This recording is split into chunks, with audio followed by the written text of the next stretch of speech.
आप इस T shirt को देख रहे होंगे। इसी टी शर्ट में हम जेल से बाहर निकले थे। इसी टी शर्ट में हम जेल से बाहर निकले थे और इसी टी शर्ट में हमने अपने भाई का दाह संस्कार की। 2 तारीख को हम पर झूठी एफआईआर हुआ और 4 घंटा के भीतर हमारी अरेस्टिंग हो गई और हम पिछले 5 घंटा से थाना में बैठे हुए हैं। हमारा एक एफआईआर तक दर्ज नहीं हुआ जाती है और हमें जेल भेज दिया जाता है। यही तो समझने की बात है, यही समझने की बात है किस प्रकार से व्यवस्था काम। इसी टी शर्ट में मैं जेल से बाहर निकला था। इसी टी शर्ट में मैंने अपने भाई की अंतिम संस्कार की और इसी टी शर्ट में अभी भी हूँ। आप मेरी मनस्थिति समझ सकते हैं। यह कहनाम है रोशन आनंद सर का, जिनके भाई प्रिंस यादव की संदिग्ध हालत में शव मिले हैं। पहले वो बयान सुनिए, क्या कह रहे हैं रोशन आनंद सर। लेकिन इनका अभी तक एफआईआर नहीं लॉन्च होता। ये व्याकुल होकर हमें फोन करते हैं, मैं भी आता हूं, फिर भी इसका एफआईआर नहीं लॉन्च हो। सोच लीजिए कितना पावरफुल पॉलिटिकल पर्सन का इन्फ्लुएंस है यहाँ, और हमारी जो विधि व्यवस्था है, पुलिस की व्यवस्था है, वो कैसे बिक चुकी है। मैं डायरेक्टली यही कहना चाहूंगा आपको। सर आगे क्या करेंगे? आगे क्या आगे हम अभी थाना में बैठेंगे, यही आगे हम थाना में बैठेंगे सर। जब तक एफआईआर दर्ज नहीं हो जाता है तब तक बैठेंगे।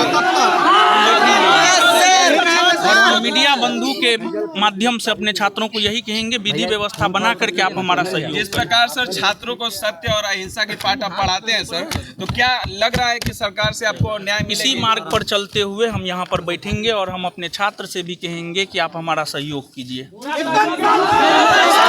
तरीके से, सत्य और अहिंसा के बल पर। रोशन सर कि आप थाना में 5 घंटे से बैठे हुए हैं एसएचओ के द्वारा। देखिए, हम आपको बता दें, 2 तारीख को हम पर झूठी एफआईआर हुआ और 4 घंटा के भीतर हमारी अरेस्टिंग हो गई और हम पिछले 5 घंटा से थाना में बैठे हुए हैं। हमारा एक एफआईआर तक दर्ज नहीं हुआ है। क्या लग रहा है आपको, क्यों दर्ज नहीं हो रहा है? अब ये तो प्रशासन के लोग बताएं, इसका जवाब तो मेरे पास नहीं है। अब क्यों नहीं कर रहे हैं वो तो प्रशासन के लोग बताएंगे। कितने घंटा से थाने में बैठे हुए? 5 घंटा प्लस से हम बैठे हुए हैं। बस नहीं किया जा रहा है। अब किस दबाव में नहीं किया जा रहा है वो तो एसएचओ महोदय बताएं। अब आप लोग मीडिया हैं, उनसे पूछिए कि अभी तक क्यों नहीं इनकी एफआईआर लॉन्च की गई, क्यों नहीं दर्ज हुआ, क्यों नहीं इनको उस पर एक्शन लिया जा रहा है, क्यों नहीं इनको न्याय दिलवाया जा रहा है, क्यों नहीं कल्प्रिट को पकड़ा जा रहा है। ये आप लोग उनसे पूछिए कि वो जवाब दे कि क्यों नहीं इनकी एफआईआर लॉन्च हुई है अभी तक। फैजल खान की गिरफ्तारी को लेकर के कैसे कोर्ट में रोक लग जाता है, क्योंकि सारा आरोप और सारा एविडेंस होने के बावजूद उनके ऊपर, उनके गिरफ्तारी पर रोक लग जाती है और हमें जेल भेज दिया जाता है। यही तो समझने की बात है, यही समझने की बात है किस प्रकार से व्यवस्था काम कर रहा है। लेकिन फिर भी हम लास्टली यही कहेंगे कि हमें डबल इंजन की सरकार से, सम्राट चौधरी की सरकार से, माननीय सम्राट चौधरी की सरकार से और भारतीय न्यायिक व्यवस्था पर हमें भरोसा है, हमें न्याय मिलेगा। सत्य परेशान होता है लेकिन पराजित नहीं होता, अंततः जीत सत्य की ही होती है। महाभारत के युद्ध में पांडवों को परेशान किया गया था, पांडवों को लाक्षागृह में मारने का प्रयास किया गया था, लेकिन पांडव सत्य के साथ थे, परेशान हुए, लेकिन अंततः जीत पांडवों की हुई। और हम उसी प्रकार से धर्म और सत्य के साथ लड़ाई लड़ रहे हैं। इसमें लाक्षागृह कांड भी हमारे साथ हो चुका है, और लेकिन फिर भी हमें विश्वास है कि जीत हमारी होगी। बीजेपी नेता नीरज बबलू भी आपके घर गए थे, क्या आश्वासन दिया था? हमारी तो उनसे मुलाकात नहीं हुई। आप इस टी शर्ट को देख रहे होंगे। इसी टी शर्ट में हम जेल से बाहर निकले थे। इसी टी शर्ट में हम जेल से बाहर निकले थे और इसी टी शर्ट में हमने अपने भाई का दाह संस्कार किया और इसी टी शर्ट में मैं अभी भी हूँ। आप हमारी मनस्थिति समझ सकते हैं चीज़ों को।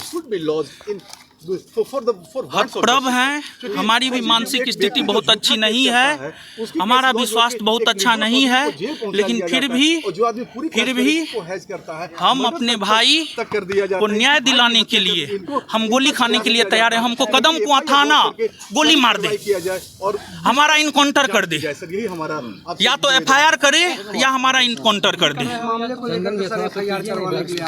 या इनकाउंटर कर दे या हमको मार दे, हमको मार दे, ठीक है, हमको मार दे, हमारे आत्मा को शांति मिल जाएगा, हमारे भाई के आत्मा को शांति मिल जाएगा। हमको मार दे, हमको मार दे, बस हमारा करियर बर्बाद हो चुका है। हमारा परिवार बर्बाद हो चुका है। हम सिर्फ 2 भाई थे, हमारा परिवार बर्बाद हो चुका है। हमारा परिवार बर्बाद हो चुका है, हमारा करियर बर्बाद हो चुका है, हमारा सब कुछ बर्बाद हो चुका है। अब जी करके हम करेंगे क्या? किसके लिए जिएंगे हम? किसके लिए जिएंगे?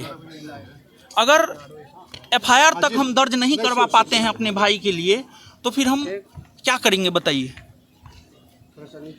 किसके लिए जिएंगे? हमको गोली मार दी यहीं पर, हम बैठेंगे? हम तो रिक्वेस्ट करेंगे विधि पूर्वक हमारा सहयोग करे पूरे भारतवर्ष के छात्र, पूरे बिहार के छात्र। लेकिन अगर सहयोग नहीं भी करेंगे तो भी मैं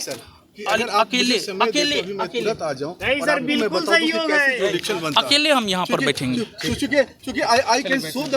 तो आपने सुना कि उन्होंने स्पष्ट तरीके कहा कि मेरे भाई की हत्या की गई है और हत्या करने वाले का नाम खान सर बताया जा रहा है। उनके ऊपर सीधा आरोप और यह कहा जा रहा है कि कदम कुआं थाने में 5 घंटे बैठने के बाद भी हमारी FIR तक दर्ज नहीं की जा रही है।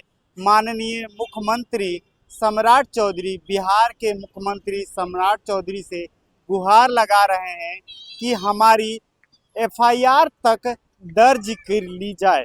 यह स्थिति है 2 कोचिंग संस्थानों के बीच के बाद लड़ाई की स्थिति। तो पूरी खबर को आप कैसे देखते हैं? कमेंट बॉक्स में आप राय दे सकते हैं। आप मुझे सूर्य बिहार पर सुन रहे हैं, मेरा नाम दिनेश है।